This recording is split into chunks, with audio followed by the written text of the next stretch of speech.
क्या अमेरिका भारत को रोक पाएगा रशिया से तेल खरीदने से? नमस्कार दोस्तों, अनुराग मिश्रा नाम है हमारा। स्वागत है आपका गीतानंदन एकेडमी में। आज हम बात करेंगे एक ऐसे मुद्दे की जो सिर्फ भारत की अर्थव्यवस्था ही नहीं बल्कि पूरे ग्लोबल पावर बैलेंस को प्रभावित करता है। भारत, रूस, ईरान, वेनेजुएला और अमेरिका के बीच तेल की भू राजनीति। भाग 1, भारत का प्रस्ताव अमेरिका को। हाल ही में वेस्टर्न मीडिया ने रिपोर्ट किया कि भारत ने अमेरिका के सामने एक ऑफर रखा। ऑफर यह था कि भारत रूस से तेल की खरीद कम कर सकता है, लेकिन शर्त यह है कि अमेरिका भारत को ईरान और वेनेजुएला से तेल खरीदने की अनुमति दे। यह कोई साधारण बात नहीं है, क्योंकि 2019 से अमेरिका ने ईरान और वेनेजुएला दोनों पर ऑयल एम्बार्गो प्रतिबंध लगा रखा है।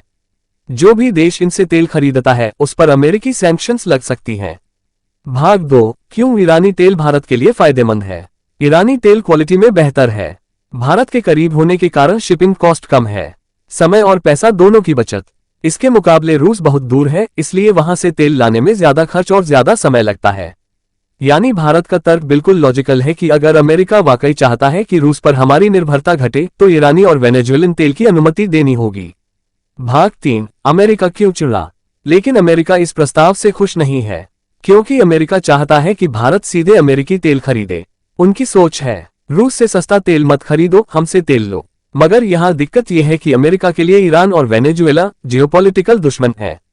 ईरान पर लगातार प्रेशर बनाए रखना अमेरिका और उसके सहयोगी इजराइल की रणनीति है। वेनेजुएला पर अमेरिका पहले से मिलिट्री दबाव डाल रहा है।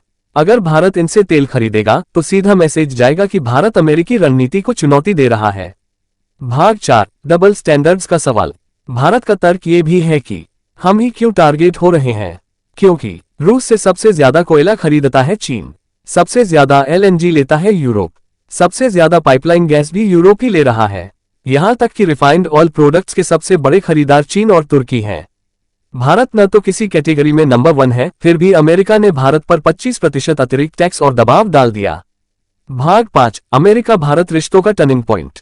ये घटना एक डिफाइनिंग मोमेंट है इंडिया यूएस रिलेशनशिप के लिए, क्योंकि यहां पर दोनों देशों के हित टकरा रहे हैं। अमेरिका चाहता है कि भारत उसकी लाइन फॉलो करे। भारत कह रहा है कि हमें अपनी ऊर्जा सुरक्षा और राष्ट्रीय हित को प्राथमिकता देनी होगी, और यही वजह है कि भारत शायद लंबे समय तक रूसी तेल खरीदना बंद नहीं करेगा। भाग 6, पाकिस्तान फैक्टर। दिलचस्प बात यह है कि इसी समय अमेरिका और पाकिस्तान की नजदीकी भी बढ़ती दिख रही है। हाल ही में पाकिस्तान के पीएम और आर्मी चीफ आसिम मुनीर की मीटिंग डोनाल्ड ट्रंप से हुई।